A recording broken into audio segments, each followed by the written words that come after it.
வானொலியில் நீங்கள் கேட்டு மகிழ்ந்த தென்கட்சிக்கோ சுவாமிநாதன் அவர்களின் இந்த ஒரு தகவல் கதை தொகுப்பினை கேட்கலாம். காசியில் இருக்கிற கடவுள் காசி விஸ்வநாதர், அங்கே இருக்கிற தேவி காசி விசாலாட்சி. இவங்க ரெண்டு பேரும் ஒரு நாள் பேசிக்கிட்டு இருந்தப்போ கடவுள் சொன்னார், இந்த மனிதர்களை நாம் ரொம்பவும் நம்பிக்கையோடு தான் படைச்சிருக்கிறோம், இருந்தாலும் அவங்களுக்கு தான் நம்பிக்கை இல்லை, எதுலேயும் ஒரு உண்மையான நம்பிக்கை இல்லாமல் வாழ்ந்துக்கிட்டு இருக்கிறாங்க அப்படின்னார். என்ன அப்படி சொல்கிறீங்க? அதை பாருங்கள், எவ்வளவு பேர் காசியை தேடிட்டு வந்து கங்கையில் குளிச்சுக்கிட்டு இருக்கிறாங்க, அவங்களெலாம் நம்பிக்கை இல்லைன்னா இவ்வளவு தூரம் தேடிட்டு வந்து இங்கே குளிப்பாங்களா அப்படின்னு நாங்கள் தேவி. சரி, அதை சோதித்து பார்க்கலாம் அப்படின்னு ரெண்டு பேரும் முடிவு பண்ணிக்கிட்டாங்க. உடனே ஒரு திட்டம் போட்டாங்க. அது எப்படின்னா, நாம் ரெண்டு பேருமே பக்தர்கள் மாதிரி உருவத்தை மாற்றிக்கிட்டு கங்கை கரைக்கு போக வேண்டியது. நான் வந்து கங்கையில் இறங்கி குளிக்கிறேன், கொஞ்ச நேரத்தில் சுழலில் மாட்டிக்கிட்டது மாதிரி நடிக்கிறேன். நீ உடனே கரையிலிருந்து சத்தம் போடும், என்னோடய வீட்டுக்காரரை யாராவது காப்பாற்றுங்களேன்னு சத்தம் போடும். அதோடு இன்னொன்று சொல்லு, யாராவது ஒரு புண்ணிய ஆத்மா அவர்கிட்ட போய் அவருடைய முடியை பிடிச்சி இழுக்கணும், அப்படி ஒரு சாபம் இருக்குது எங்களுக்கு. புண்ணிய ஆத்மா, அதாவது எந்த பாவமும் செய்யாத இல்லாத ஒருத்தர் தான் அவரை காப்பாற்ற முடியும். அப்படிப்பட்டவங்க யாராவது வெள்ளத்தில் குதித்து என்னுடைய கணவரை காப்பாற்றுங்கோ அப்படின்னு நீ சத்தம் போடு, கூச்சல் போடு, என்ன நடக்குதுன்னு பார்க்கலாம் அப்படின்னார் கடவுள். சரின்னு சொல்லி ரெண்டு பேருமா சாதாரண பக்தர்கள் மாதிரி கங்கை கரைக்கு வந்து சேர்ந்தாங்க. அவர் இறங்கி குளித்தார். திட்டம் போட்டது மாதிரியே சுழலில் மாட்டிக்கிட்டது மாதிரி கத்துனார். கரையில் இருந்த அந்த அம்மா, ஐயோ என் கணவரை காப்பாற்றுங்களேன், யாராவது காப்பாற்றுங்களேன்னு கத்துனாங்க. பல பேர் ஓடி வந்தாங்க. உடனே இவங்க, பாவம் இல்லாத புண்ணிய ஆத்மா ஒருத்தரால் தான் என்னுடைய கணவர் காப்பாற்றப்படணுங்கிறது விதி, அப்படி ஒரு சாபம் இருக்குது, அதனால் புண்ணிய ஆத்மா யாராவது அவர்கிட்ட போய் அவர் முடியை பிடிச்சி தூக்குனா அவரை காப்பாற்றி போடலாம் அப்படின்னாங்க. இவங்க இப்படி சொன்னதும் எல்லோரும் திகைச்சு போய் நின்றுட்டாங்க. ஒவ்வொருத்தருக்கும் அவங்க செஞ்ச பாவம்லாம் ஒவ்வொன்றா ஞாபகத்துக்கு வர ஆரம்பிச்சுட்டுது. சரி, இதுக்கு நாம் லாயக்கு இல்லை அப்படின்னு சொல்லி ஒதுங்கி போக ஆரம்பிச்சிட்டாங்க எல்லாம். இந்த சமயத்தில் யாரோ ஒருத்தர் வேகமாக ஓடி வந்தார், ஆற்றுல குதித்தார், அவர்கிட்ட போனார், முடியை பிடிச்சார், தூக்குனார், அவரை காப்பாற்றி கரைக்கு கொண்டுட்டு வந்துட்டார். அப்படி காப்பாற்றின அந்த ஆளை இவங்க ரெண்டு பேரும் தனியாக கூப்பிட்டுக்கிட்டு ஒரு மண்டபத்துக்கு வந்துட்டாங்க. வந்து விசாரிக்கிறாங்க. நீ யாரப்பா அப்படின்னு கேட்குறாங்க. ஏதும் தெரியாத மாதிரி. நான் இந்த ஊர் அன்ன சத்திரத்தில் வேலை செய்கிற ஒரு சமையல்காரன் அப்படிங்கிறார். நீ வந்து கங்கையில் குளிக்கிறது உண்டான்னு கேட்டிருக்காங்க. நான் இந்த ஊர்லேயே தான் இருக்கிறேன், இருந்தாலும் தினமும் கங்கையில் குளிக்கிறதில்ல, எப்போவாவது ஒரு நாள் அங்கே குளிப்பேன் அப்படின்னார். கங்கையில் மூழ்கி எழுந்திரிச்சா பாவம்லாம் தொலையும்னு சொல்கிறாங்க. அப்படி இருக்கிறப்போ அங்கே இன்றைக்கி கங்கையில் குளிச்சுக்கிட்டு இருக்கிறவங்கெல்லாம் தங்களை வந்து புண்ணிய ஆத்மாவா நினைக்கல. கங்கையில் குளிக்காத நீ உன்னை வந்து புண்ணிய ஆத்மாவா நினச்சி என்னை காப்பாற்ற வந்திருக்கிற, அது எப்படி அப்படின்னு கேட்டார். அதுக்கு அந்த ஆள் சொல்கிறான், கங்கையில் குதித்ததுக்கு அப்புறம் தானே உங்களை காப்பாற்ற போகிறோம், அப்படி குதிக்கும் பொழுது என்னுடைய பாவம்லாம் போயிருக்கும்ல, நான் புண்ணிய ஆத்மாவாக ஆயிருப்பேனே, அதனால தான் துணிஞ்சு வந்து உங்களை காப்பாற்றினேன் அப்படின்னா. கடவுளும் தேவியும் அவனுக்கு வந்து காட்சி கொடுத்தாங்களாம். இப்படி ஒரு கதை உண்டு. அதாவது கங்கையில் குளிச்சுக்கிட்டு இருக்கிறவங்களுக்கே தங்களுடைய பாவம் போகுங்கிற நம்பிக்கை பரிபூர்ணமாக இல்லை, குளிக்காத ஒருத்தனுக்கு அந்த நம்பிக்கை இருந்தது. அதனால் அவனால் கடவுளை பார்க்க முடிஞ்சது. கடவுளை வந்து நாமளும் பார்க்க முடியுமா முடியாதா அப்படிங்கிற குழப்பம்லாம் நமக்கு வேண்டியதில்லை. நம்பிக்கையோடு வாழணுங்கிற உண்மையை மட்டும் இந்த கதையிலேருந்து புரிஞ்சுக்கிட்டால் போதும். ஏன்னா இந்த கதையை கேட்டுட்டு ஒரு நண்பன் குதர்க்கமாக ஒரு கேள்வி கேட்டான். ஏன் சார், கங்கையில் குளித்தா பாவம் போயிடும்னு சொல்கிறீங்களே, நான் எனக்கு வேண்டாத ஒருத்தனை அழைச்சிட்டு போய் கங்கையிலேயே தள்ளி விட்டுட்டு அதுக்கப்புறம் அங்கேயே முழுக்க போட்டுட்டு நான் செஞ்ச பாவத்தை வந்து அதுலேயே கழுவி விட்டுட்டு மறுபடியும் உங்ககிட்ட வந்துடுறேன்னு வச்சுக்கோங்க, நீங்கள் என்னை வந்து புண்ணிய ஆத்மான்னு ஏற்றுக்குவீங்களா அப்படிங்கிறான். ஆள் கொஞ்சம் ஆசைந்தான், நம்மளே அங்கே அழைச்சிட்டு போனாலும் போயிடுவான். ஒரு ஊரில் ஒரு ராஜா இருந்தார். அவர் ஒரு பூனை வளர்த்தார். ரொம்ப செல்லமாக அவர் அந்த பூனையை வளர்த்தார். அவர் என்ன பண்ணுவார் தெரியுமா, இரவு நேரத்தில் அந்த பூனையோட தலையில் ஒரு விளக்கை வச்சுருவார். அந்த பூனை ரொம்ப ஜாக்கிரதையாக அந்த விளக்கு கீழே விழுந்துடாமல் பார்த்துக்கும். தலையை ஆட்டாமல் ரொம்ப நிதானமாக ராஜா பின்னாடி நடந்து போய்கிட்டே இருக்கும். அந்த விளக்கு வெளிச்சத்தில் எல்லா வேலைகளையும் செஞ்சுருவார். கையில் ஒரு விளக்கை தனியாக எடுத்துகிட்டு போக வேண்டிய அவசியமே இல்லை. விளக்கை தூக்கிட்டு போகிற வேலையை அந்த பூனை பார்த்துக்கும். அதனால் ராஜாவுக்கு அந்த பூனை மேலே ரொம்ப பிரியம். மந்திரிகளையெல்லாம் கூப்பிட்டு அவங்கக்கிட்ட சொல்லுவார், பார்த்தீங்களா இந்த பூனை எவ்வளவு விசுவாசமாக நடக்குது, என் பேரில் எவ்வளவு மரியாதை பார்த்தீங்களா அதுக்கு அப்படிம்பார். இதை கேட்டுவிட்டு அங்கேருந்து அமைச்சர்களில் ஒருத்தர் சொன்னார், மன்னா நீங்கள் சொல்கிறது சரிதான், இருந்தாலும் இந்த பூனையோட விசுவாசத்தை நாம் கொஞ்சம் சோதித்து பார்க்க வேண்டியிருக்கு அப்படின்னாராம். சரி, உங்கள் ஆசையை ஏன் கெடுக்கணும், நல்லா சோதித்து பாருங்கள் அப்படின்னு சொல்லிவிட்டார் ராஜா. உடனே அந்த அமைச்சர் என்ன பண்ணார் தெரியுமா, எங்கேயோ புறப்பட்டு போனார். ஒரு 5-6 எலிகளை பிடிச்சிக்கிட்டு வந்தார். அரண்மனையில் ராஜா ஏதோ வேலை பார்த்துக்கிட்டு இருக்கிறாரு. பக்கத்தில் அந்த பூனை ரொம்ப பணிவாக நின்றுக்கிட்டு இருக்குது. அது தலையில் விளக்கு எரிஞ்சிக்கிட்டு இருக்கு. அமைச்சர் தான் பிடிச்சிக்கிட்டு வந்த எலிகளை அந்த பூனை பார்வையில் படுறது மாதிரி எதிரில் விட்டார். அந்த எலிகள்லாம் அங்கேயும் இங்கேயும் ஓட ஆரம்பிச்சிது. அதை பார்த்தது பூனை, அவ்வளவுதான். தலையில் இருக்கிற விளக்கை பற்றியும் கவலைப்படலை, ராஜாவை பற்றியும் கவலைப்படலை. ஒரே பாய்ச்சலாக பாஞ்சு எலிகளை துரத்த ஆரம்பிச்சுட்டுது. தலையில் இருந்த விளக்கு எங்கேயோ போய் விழுந்தது, அணைஞ்சு போச்சு. இருட்டில் ராஜா தடுமாற ஆரம்பிச்சுட்டார். இந்த சமயத்தில் அந்த அமைச்சர் மறுபடியும் விளக்கை ஏற்றினார். வெளிச்சம் வந்தது. அதுக்கப்புறம் அந்த அமைச்சர் பேசினார், அரசே, பூனையோட விசுவாசத்தை பார்த்தீங்களா, எலி அது கண்ணில் படுற வரைக்கும் தான் விசுவாசமாக இருந்தது. அது மாதிரி எலியை பார்த்ததும் எல்லாத்தையும் விட்டுட்டு அதை துரத்த ஆரம்பிச்சுட்டு பார்த்தீங்களா, தான் அந்த பூனையை பற்றி நினச்சது தப்புங்கிறது அதுக்கப்புறம் தான் அந்த ராஜாவுக்கு புரிஞ்சுதான். சரி, இப்போ எதுக்கு இந்த கதையெல்லாம் அப்படிங்கிறீங்களா, இந்த பூனை மாதிரி தான் நம்ம மனசும். மனசை எவ்வளவு தான் பயிற்சி கொடுத்து பக்குவமாக வச்சுருந்தாலும் பார்க்குறதுக்கு பரமசாது மாதிரி தான் இருக்கும். பார்க்க வேண்டியதை பார்த்துட்டுதுன்னா பாஞ்சிரும். இந்த பூனை மாதிரி புலன் இன்ப பொருள்கள் கிட்டாத வரைக்கும் மனம் அடங்கி இருக்கிறது மாதிரி தான் தெரியும். கொஞ்சம் வாய்ப்பு கிடைச்சாலும் அது குதிக்க ஆரம்பிச்சிரும், தப்பு பண்ண ஆரம்பிச்சிரும். பெரிய பெரிய முனிவர்கள் வாழ்க்கையில் நடந்த வீழ்ச்சி இதை தான் நிரூபிக்குது. புலன்களின் ஆற்றல் அதிகம், அதனால் மனக்கட்டுப்பாடு பயிற்சிகளில் ரொம்ப எச்சரிக்கையாக இருக்கணுங்கிறார் சுவாமி சிவானந்தர். மது பழக்கத்தையே விட்டுவிட்டேன்னு உறுதியாக இருப்பான். கடை கண்ணில் பட்டுவிட்டதுன்னா கால் அவனை கேட்காமலே இழுத்துக்கிட்டு உள்ளே போயிடும். இதுதான் மனசுங்கிறது. அதுதான் அந்த ராஜா வளர்த்த பூனை.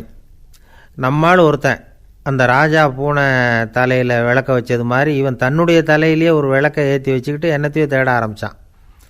தேடிக்கிட்டு இருக்கிறான். தலையை ஆட்டாமல் நிதானமாக நடந்து ரொம்ப நேரமாக தேடிகிட்டு இருக்கிறான். அந்த சமயம் அங்கே வந்த ஒருத்தர், என்னத்தை தேடுறீங்கன்னு கேட்டார். அதுதான் மறந்து போச்சு அப்படின்னு இழுத்தான். சரி, கொஞ்சம் இப்படி உட்காருங்க, ஞாபகம் வந்ததும் தேட ஆரம்பிக்கலாம் அப்படின்னார் அவர். இவன் கொஞ்ச நேரம் உட்காந்து யோசித்தான். அப்புறம் திடீர்னு எழுந்திரிச்சான். ஞாபகம் வந்துட்டுதுன்னா. என்னன்னு கேட்டார். எங்கள் வீட்டில் இருந்த விளக்கை எங்கே வச்சேன்னு தெரியல, அதை தான் தேடிக்கிட்டு இருக்கிறேன், ஏற்றி வைக்கலாம்னு பார்க்குறேன் அப்படின்னா. ஒரு காலத்தில் பிரஷ்யா அப்படின்னு ஒரு தேசம் இருந்தது. இப்போ ஜெர்மனி இருக்குல்ல, இதோட பெரும்பகுதி ஒரு காலத்தில் பிரஷ்யாங்கிற பேரில் இருந்தது. அப்போ அதுக்கு அரசராக இருந்தவர் மகா ஃப்ரெடரிக், அதாவது ஃப்ரெடரிக் தி கிரேட் அப்படின்னு சொல்லுவாங்க.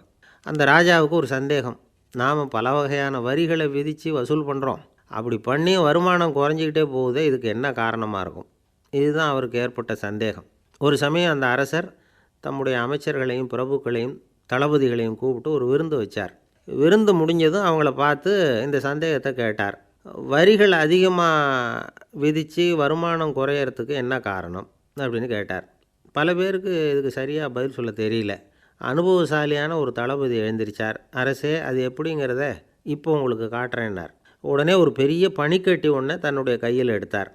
அதை அப்படியும் எப்படியும் திருப்பி பார்த்தார். அப்புறம் அடுத்தவர்கிட்ட கொடுத்தார். அவரும் அதை அப்படியும் இப்படியும் திருப்பி பார்த்துட்டு அடுத்தபடியாக இருந்தவர்கிட்ட கொடுத்தார். இப்படியே இதை ஒவ்வொருத்தராக பார்த்துட்டு ஒவ்வொரு கையாக மாறி கடைசியில் மன்னர் கைக்கு போய் சேர்ந்தது. மன்னர் கைக்கு அந்த பனிக்கட்டி போய் சேர்ந்தப்போ அது கொஞ்சம் கொஞ்சமாக உருகி ஒரு பட்டாணி கடலை சைஸுக்கு ஆகிட்டுது. மன்னர் யோசனை பண்ணார், வரி அதிகமாக போட்டாலும் வந்து சேர்றது குறைவாக இருக்கிறதுக்கு என்ன காரணம் அப்படிங்கிறது அவருக்கு புரிஞ்சு போச்சு. காலம்தான் மாறிக்கிட்டு இருக்கே தவிர இந்த கையூட்டு வாங்குகிற பழக்கம் மாறினதாக தெரியல. இன்னொரு ராஜா இருந்தார். அவர் தன்னுடைய ராஜாங்கத்தில் லஞ்ச ஊழலே சுத்தமாக இருக்கக்கூடாது அப்படின்னு நினச்சார். அவர்கிட்ட பல்வேறு துறைகளுக்கும் பொறுப்பாக இருந்த பல பேரும் ரொம்ப சுத்தமாகவும் நேர்மையாகவும் இருந்தாங்க. ஒரே ஒருத்தர் மட்டும் எல்லார்கிட்டையும் லஞ்சம் வாங்கிட்டே இருந்தார்.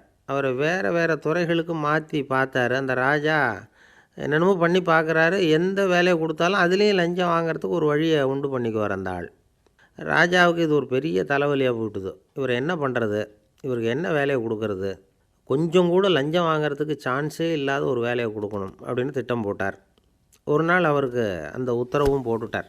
அதாவது அவருக்கு என்ன வேலைன்னா, கடற்கரையில் தான் அவருக்கு ஆஃபீஸ். அங்கேயே இருந்துக்க வேண்டியது. தினமும் எத்தனை கடல் அலை கரையில் வந்து மோதுது அப்படிங்கிறத கணக்கெடுத்து ராஜாவுக்கு தெரிவிக்க வேண்டியது.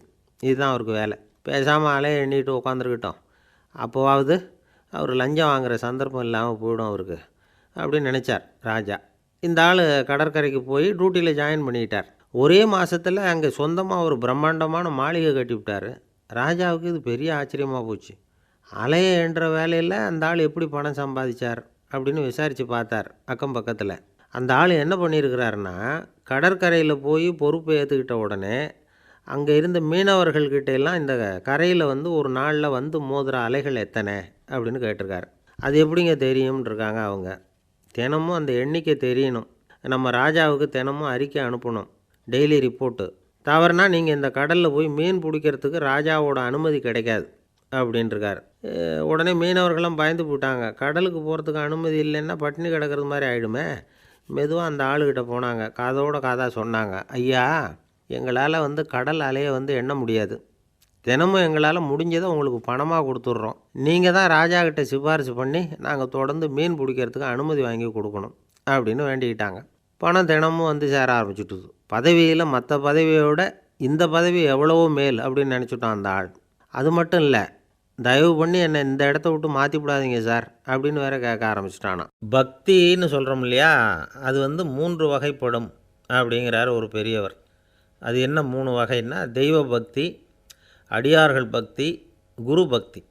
அடியார் பக்தியை விட தெய்வ பக்தியை விட குரு பக்தி தான் ரொம்பவும் சிறந்ததுங்கிறார் அவர். தெய்வத்துக்கிட்ட செஞ்ச பாவம் குருநாதர்கிட்ட தீர்ந்துருமா. குருநாதர்கிட்ட செஞ்ச பாவம் தெய்வத்துக்கிட்ட போனாலும் தீராதான். இப்படி பெரியவங்கள்லாம் சொல்லி வச்சுருக்கிறாங்க. ஒரு காடு, அங்கே அயோத தௌமியர் அப்படின்னு ஒரு தபோதனர். அவர் பல மாணவர்களை ஒன்றா சேர்த்து ஒரு குருகுலம் நடத்திக்கிட்டு இருக்கிறார். பல தரப்பட்டவங்க பல திறப்பட்டவங்க மாணவர்கள் அதில் சேர்ந்து படிச்சுக்கிட்டு இருக்கிறாங்க. பாஞ்சால ராஜகுமாரன் ஒருத்தனும் அந்த குருகுலத்தில் சேர்ந்து படிச்சுக்கிட்டு இருக்கிறான். அவன் பேர் ஆருணி. பெரிய இடத்து புள்ள, இருந்தாலும் படுப்பில் ரொம்ப கெட்டிக்காரனாக இருந்தான். அவன் தான் அங்கே முதல் மாணவன். ஒரு நாள் குருநாதர் அந்த அரசகுமாரனை கூப்பிட்டார். நம்ம குருகுலத்துக்கு சொந்தமான வயலில் தண்ணீர் பெருகி வெள்ளம் வந்து பயிரை வந்து அழிக்குதான். அதனால் நீ போய் மடையை அடைச்சிட்டு வந்துரு அப்படின்னார். அந்த அரசகுமாரன் உடனே புறப்பட்டான். குருநாதர் சொல்லிட்டார்ல, உடனே புறப்பட்டான். நான் பெரிய இடத்து பிள்ளையாச்சே, ராஜகுமாரனாச்சே, ரொம்ப செல்வாக்கூட வளர்ந்தவனாச்சே, நான் போய் வயலில் இறங்கி வேலை செய்கிறதா அப்படின்னுலாம் அவன் நினைக்கல. குருநாதர் கட்டளையை நிறைவேற்ற வேண்டியது நம்ம கடமை அப்படின்னு நினச்சான். உடனே ஒரு மண்வெட்டியை தூக்கி தோளில் வச்சுக்கிட்டு புறப்பட்டு போயிட்டான். வயலுக்கு போனான். பார்த்தான், தண்ணி கரையை உடச்சிக்கிட்டு வயலுக்குள்ளே ஏகமாக பாஞ்சிக்கிட்டு இருக்குது. இவன் மண்வெட்டியால் களிமண்ணை புல்லோடு சேர்த்து புல் பற்ற மாதிரி வெட்டி வெட்டி போட்டான். இருந்தாலும் மடையை அடைக்க முடியல. தண்ணி அதை மீறி வந்துக்கிட்டே இருக்குது. தண்ணி வந்து வேகமாக வயலுக்குள்ளே போய்கிட்டே இருக்குது. போடுற பத்தையெல்லாம் கரைஞ்சி கரைஞ்சி போயிட்டுருக்கு. இருந்தாலும் இவன் தன்னுடைய முயற்சியை கைவிடலை. வெட்டி வெட்டி போட்டுக்கிட்டே இருக்கிறான். காலையில் அங்கே போனவன் சாயந்தரம் வரைக்கும் இப்படி செஞ்சுக்கிட்டு இருக்கிறான். உடம்பும் மனசும் ரொம்பவும் சோர்ந்து போச்சு. இருந்தாலும் குருநாதர் இட்ட கட்டளையை நிறைவேற்றாமல் இருக்கிறோமேங்கிற ஒரு குறை அவனுக்கு இருக்குது. குரு கட்டளையை நிறைவேற்றாத நான் வந்து இன்னமும் இருக்கணுமா அப்படின்னு யோசனை பண்ண ஆரம்பிச்சிட்டான். என்ன செய்யலாம்னு பார்த்தான். நம்ம குருநாதர் இட்ட பணிக்காக இந்த உடம்பையே தியாகம் பண்ணலாம் அப்படின்னு முடிவு பண்ணான். தண்ணி பாயுதில் அதுக்கு குறுக்க விழுந்து அப்படியே மடையை அடைச்சிக்கிட்டு அப்படியே படுத்துட்டான். இது மற்றவங்களுக்கு தெரியாது. அன்னைக்கு ராத்திரி ஒரு விளக்கு முன்னாடி உட்காந்து குருநாதர் பிள்ளைங்களுக்கு பாடம் சொல்லி கொடுத்துக்கிட்டு இருக்கிறார். முதல் வரிசையில் இருக்கக்கூடிய ராஜகுமாரனை காணலை. நம்ம ஆருணி எங்கே போனா அப்படின்னு சொல்லி மற்ற மாணவர்களை விசாரித்தார்.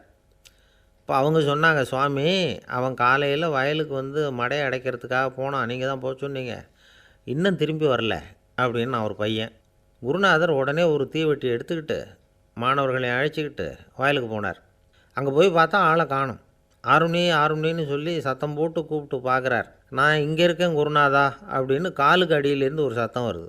குனிஞ்சு பார்த்தா அவன் மடையில் படுத்துருக்குறான். என்னப்பா இதுன்னார்.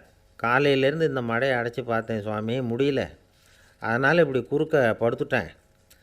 என்னை தாண்டறதுக்கு பயந்து போய் தண்ணியே தேங்கி நின்றுட்டுது அப்படின்னா. அவனுடைய குரு பக்தியையும் அவனை தாண்டறதுக்கு அஞ்சு நிற்கிற தண்ணி தேக்கத்தையும் பார்த்துட்டு எல்லாரும் ரொம்ப ஆச்சரியப்பட்டு போயிட்டாங்களாம். ஆருணி எழுந்திரிச்சு வா அப்படின்னு கூப்பிட்டாரான் குருநாதர். அவன் தண்ணீரை பொழந்துக்கிட்டு எழுந்திரிச்சு வந்தானான். அதனால் அவனுக்கு உத்தாலகன் அப்படின்னு ஒரு பேர். உத்தாலகன்னா தண்ணீரை பிளந்தவன் அர்த்தம். அந்த உத்தாலகன் மாதிரி இந்த காலத்து மாணவர்களுக்கும் குரு பக்தி வேணும் அப்படின்னு சொன்னோம் ஒரு பள்ளிக்கூடத்தில். உடனே நிறைய மாணவர்கள் எழுந்திரிச்சு நின்னாங்க. சார், நீங்கள் எங்களை இன்னமும் சரியாக புரிஞ்சுக்கலன்னு நினைக்கிறோம். அன்னைக்காவது ஒருத்தன் அப்படி இருந்தான், இன்றைக்கி ஏகப்பட்ட உத்தாலகர்கள் இருக்கிறோம்.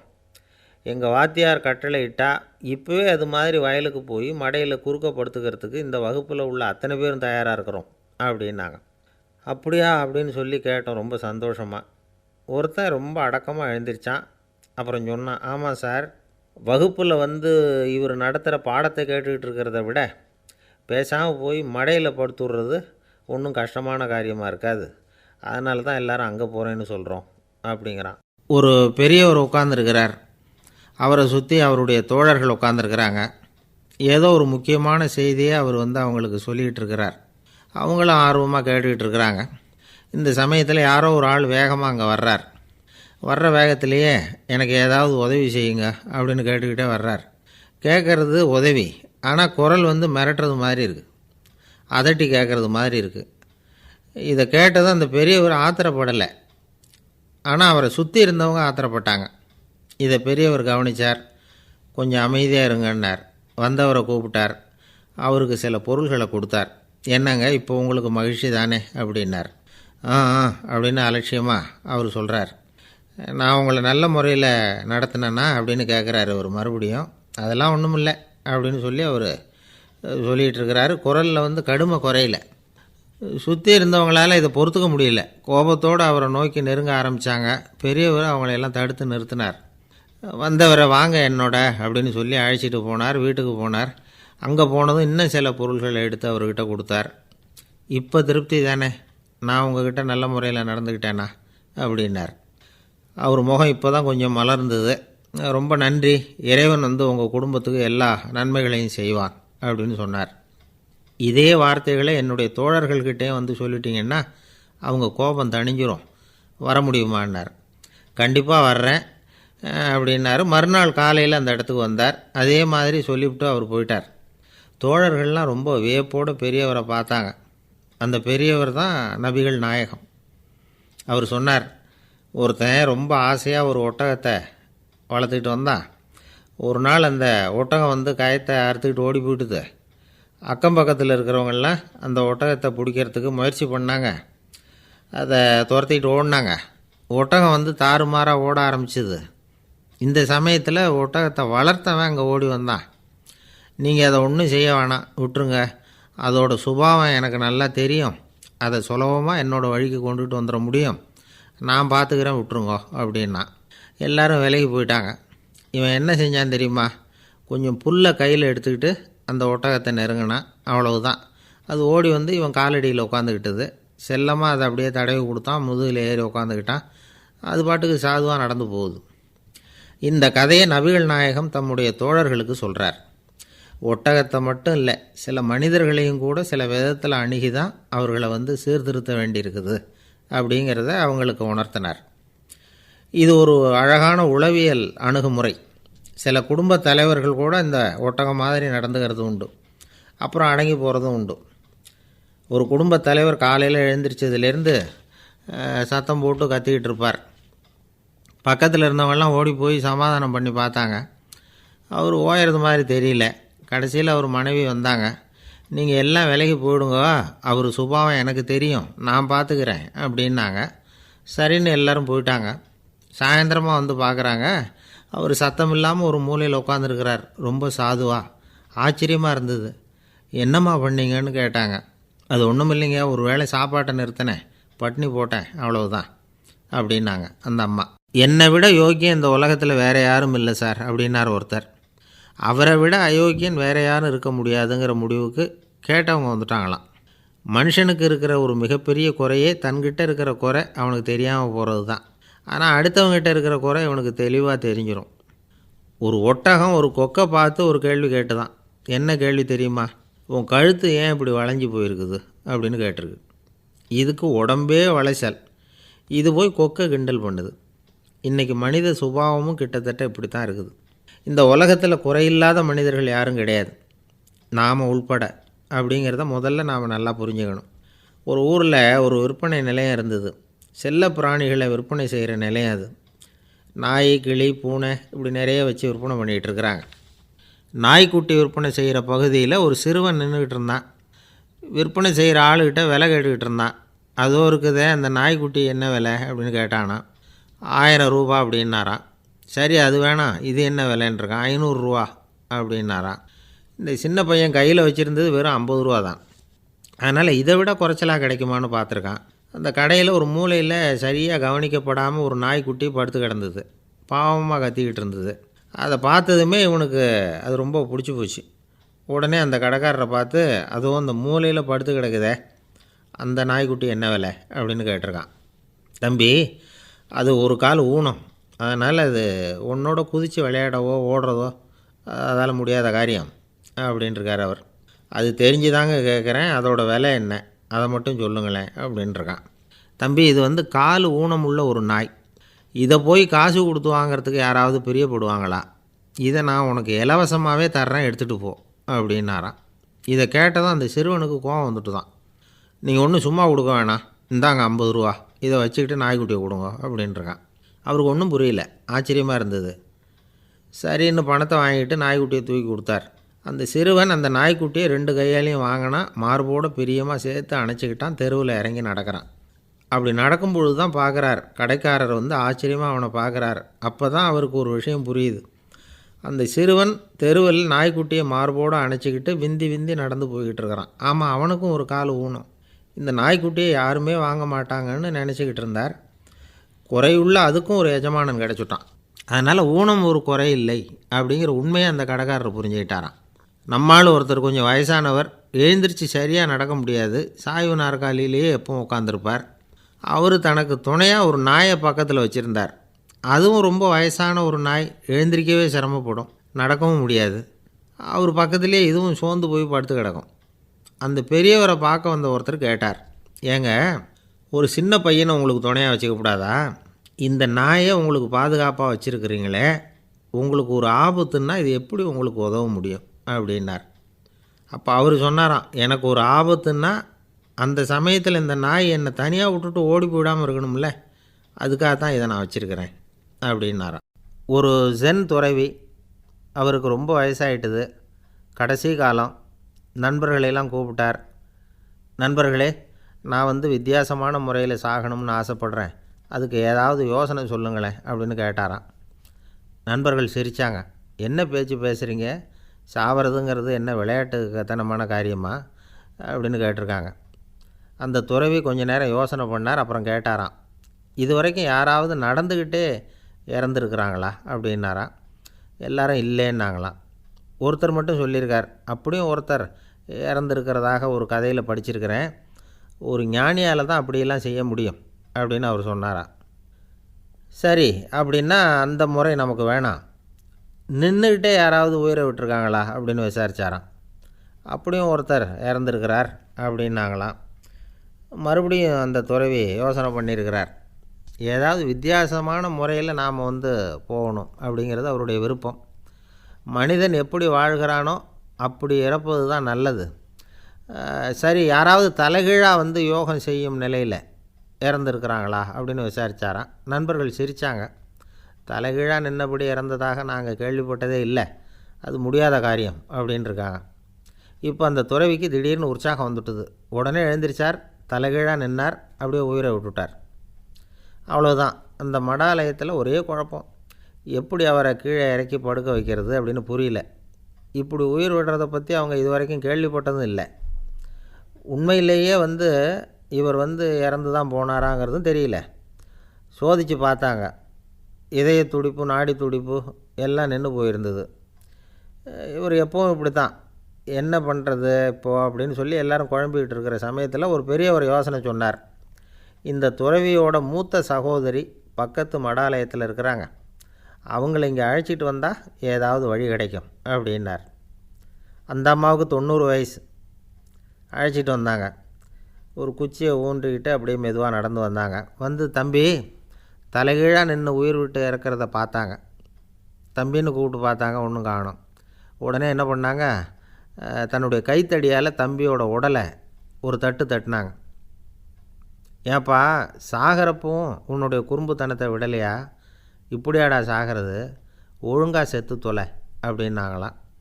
அவ்வளவுதான். உடனே அந்த துறவி திரும்பி நேராக நின்னார்.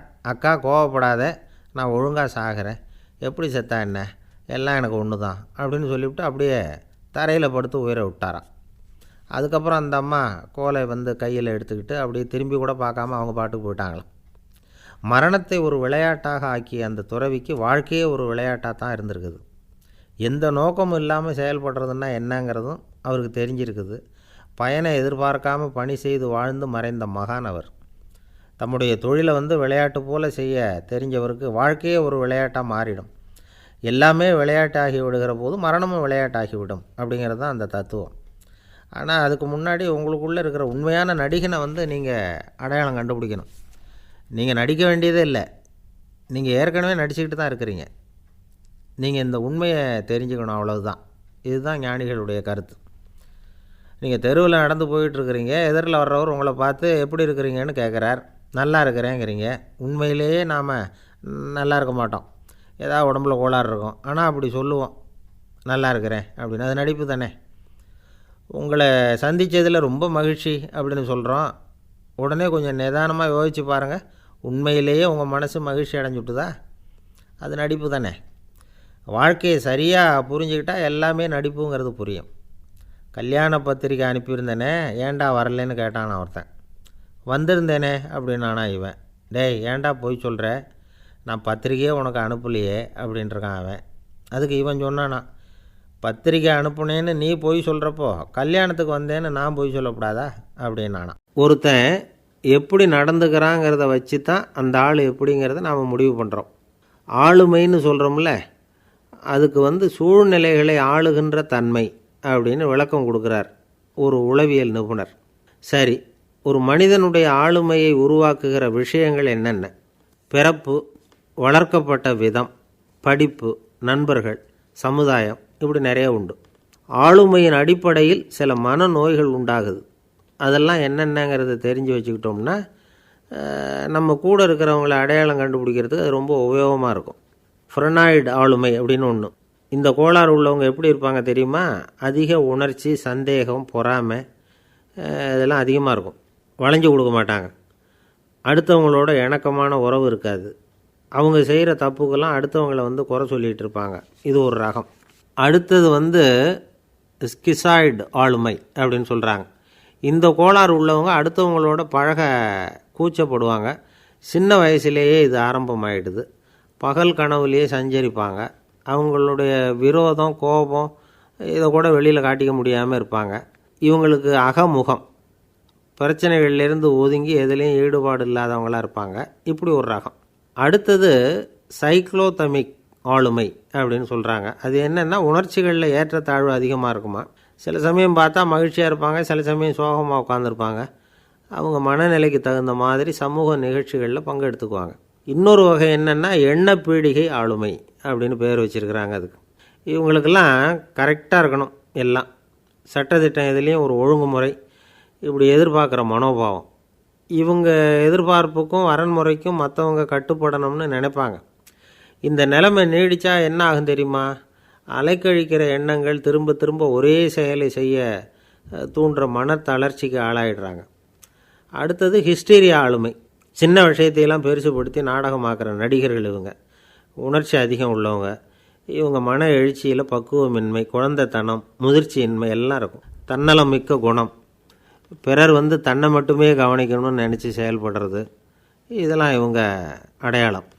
அடுத்த ரகம் எப்படின்னா வளர்ச்சியற்ற ஆளுமைன்னு சொல்கிறாங்க. அடுத்தவங்களோட இணங்கி போக முடியாதவங்க, அறிவு, மன எழுச்சி, சமூக உறவு இதில் எல்லாம் போதுமான வளர்ச்சியையும் நிறைவையும் பெற முடியாதவங்க, இவங்களால் வாழ்க்கையில் முன்னேற முடியாது. பிச்சைக்காரங்க, குற்றவாளிகள், இவங்ககிட்டெல்லாம் இது மாதிரியான ஆளுமை அதிகமாக இருக்குமா.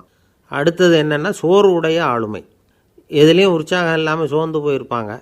அதுக்கெல்லாம் நமக்கு வலிமை இல்லைப்பா அப்படின்னு சொல்லிகிட்டு இருப்பாங்க. சின்ன விஷயங்களுக்கெல்லாம் அதிர்ச்சி அடையிறது, வாழ்வின் சுவையை அனுபவிக்க முடியாதவங்க. இன்னொரு ரகம், இது கொதித்தெழும் ஆளுமைங்கிறாங்க. எதுக்கு எடுத்தாலும் ஆத்திரம், குரோதம், வன் செயல் இதிலெல்லாம் ஈடுபாடு, இப்படி உள்ளவங்க. நத்தை வகை ஆளுமை அப்படின்னு ஒன்று. அடுத்தவங்க மேலே விரோதம் இருக்கும், அடிக்கணுங்கிற எண்ணம் இருக்கும். ஆனால் அதை அப்படியே வெளியில் காட்டாமல் அதே சமயம் அமைதியான முறையில் வெறுப்பை வெளிக்காட்டுற ரகம். இவங்கெல்லாம் பேசாமல் கம்முன்னு இருந்துக்கிட்டே நினச்சதை நிறைவேற்றிக்கிடுவாங்க. முன்ஜாக்கிரதை ஆளுமை அப்படின்னு ஒரு ரகமாக. பாதுகாப்பின்மை, சந்தேகம், முழுமையின்மை, அறவேக்காட்டுத்தனம் இந்த மனப்போக்கு அதிகமாக இருக்கிறதுனால அகம்பாவம், புடிவாதம், எச்சரிக்கை எல்லாம் அளவுக்கு மீறி இருக்கும். இதுவரைக்கும் நாம் பேசிக்கிட்டு இருந்த ஆளுமை பண்புகள் அளவுக்கு அதிகமாக போயிட்டுதுன்னா ஆளுமை கோளாறுகள் ஏற்படும். அதன் அடிப்படையில் மனவியாதிகள் வருமா. அதனால் இணக்கமான, எல்லாரும் விரும்புகிற இயல்பான ஆளுமையை பெறுவதற்கு நாம் முயற்சி செய்யணும் அப்படிங்கிறது மனோதத்துவ நிபுணர்களுடைய ஆலோசனை. ஒருத்தர் ஒரு மனோதத்துவ டாக்டரை தேடிட்டு வந்தாராம். டாக்டர், எனக்கு மனசில் ஏதோ வியாதி, ஆளுமை கோளாறு, அதாவது எனக்கு சீக்கிரமாக செத்து போனால் தேவையில்லைன்னு தோணுது அப்படின்னாராம். உடனே அந்த டாக்டர், சரி அப்படின்னா இங்கே இருங்க, நான் வைத்தியம் பார்க்குறேன் அப்படின்னாராம். ஒரு நண்பர் அவசரமாக என்கிட்ட ஓடி வந்தார். அப்புறம் சொன்னார், என்னால் நம்பவே முடியல சார், என் பையனை அப்படி அப்படின்னு சொல்லி ஆச்சரியப்பட்டார். உங்கள் பையன் அப்படி என்ன தான் செஞ்சுட்டான் அப்படின்னு கேட்டேன். என்னால் முடியாத ஒரு காரியத்தை அவன் செஞ்சுட்டான் சார் அப்படின்னார். அது என்னன்னு தான் சொல்லுங்களேன். என்ன, 5வது வகுப்பில் அவன் ஒரே தடவையில் தேறிட்டான் சார், அதாவது ஒரே அட்டம்ப்டில் பாஸ் ஆகிருக்கான் அப்படின்னார் மூச்சு வாங்க. கஷ்டப்பட்டு பரீட்சை எழுதுனது அவன், இவருக்கு ஏன் மூச்சு வாங்குது? நம்மால் செய்ய முடியாத ஒரு காரியத்தை இன்னொருத்தர் செய்யும் பொழுது அது நமக்கு ஆச்சரியமாக இருக்குது. சர்க்கஸ் பார்க்குறோம், ஒருத்தர் அந்த இடத்துல தொங்குறார், அது நமக்கு ஆச்சரியம். ஏன்னா அது நம்மால் முடியாத காரியம். நம்மால் முடியாத ஒன்றை அடுத்தவர் எளிதாக செய்யும் பொழுது நாம் மருள்வது இயற்கை. இதை தான் தொல்காப்பியம் மருட்கை அப்படின்னு சொல்லுது. இந்த வியப்பு இருக்குதே, இது 4 வகையில் ஏற்படுறதாக தொல்காப்பியம் சொல்லுது. அது என்ன 4 வகை? முதல் வகை எப்படின்னா புதுமையான அரிய செயல்களை செய்கிறது. 2வது வகை என்னென்னா பெரும் செயல்களை செய்கிறது. 3வது வகை என்னென்னா மிக நுட்பமான செயல்களை செய்கிறது. 4வது வகை என்னென்னா ஆக்கம் தரும் செயல்களை செய்கிறது. புதுமை, பெருமை, சிறுமை, ஆக்கமோடு மதினம் சாலா மருட்கை 4 அப்படிங்கிறது தொல்காப்பியம். இன்றைக்கி விஞ்ஞானம் புதுசு புதுசாக எதையோ கண்டுபிடிக்குது. ஆரம்பத்தில் அது ஆச்சரியமாக இருக்குது, அப்புறம் அது நமக்கு பழகி போடுது. வானொலி பெட்டி புதுசாக வந்தப்போ ஒரு பெட்டி பேசுதுங்கிறது எவ்வளோ பெரிய ஆச்சரியம். இப்போ யாரும் அதை ஆச்சரியமாக பார்க்குறதில்ல. மதினம் சாலா மருட்கை அப்படின்னு ஒரு சொற்றொடர் வருது பாருங்கள், அதில் கருத்தாழம் உண்டு. எதை பற்றியும் போதுமான அளவு புரிந்து கொள்ளாத போது ஒருத்தர் ஆச்சரியப்படுறார்.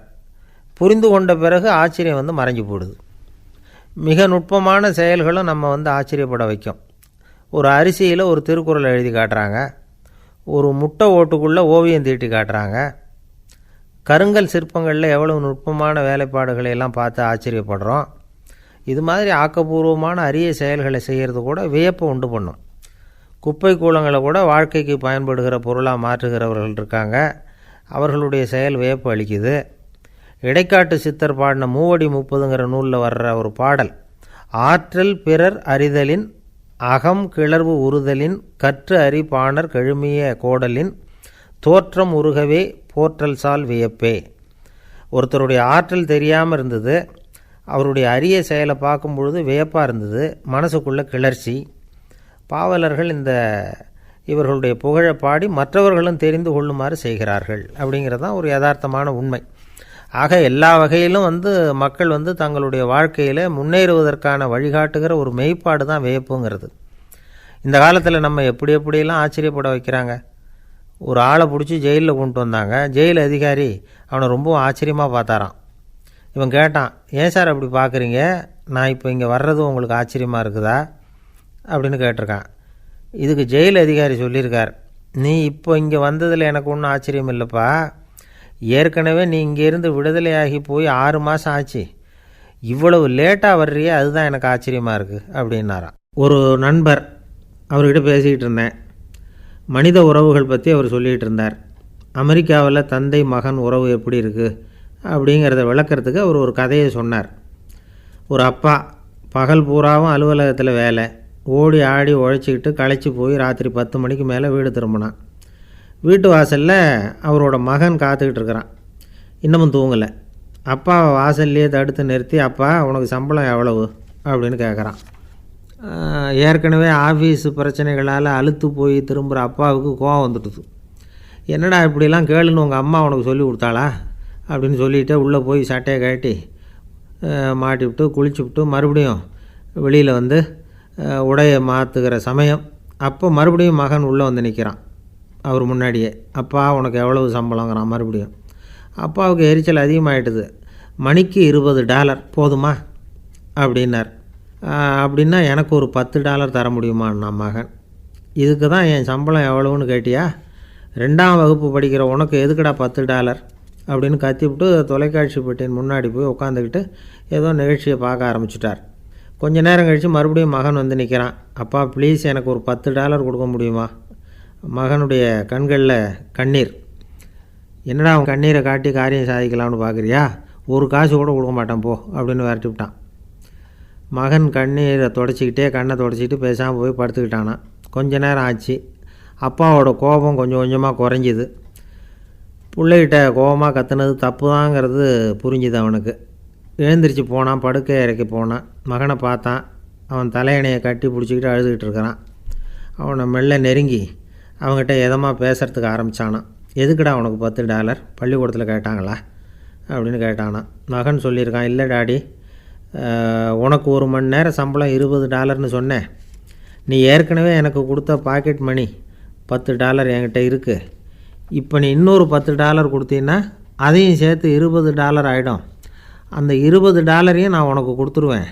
அப்படி கொடுத்தா நீ என் கூட 1 மணி நேரம் செலவழிப்ப இல்லையா, அதுக்காக தான் $10 கேட்டேன் அப்படின்னு சொன்னானோ. அந்த அப்பா கண்ணு கலங்கி போச்சான்.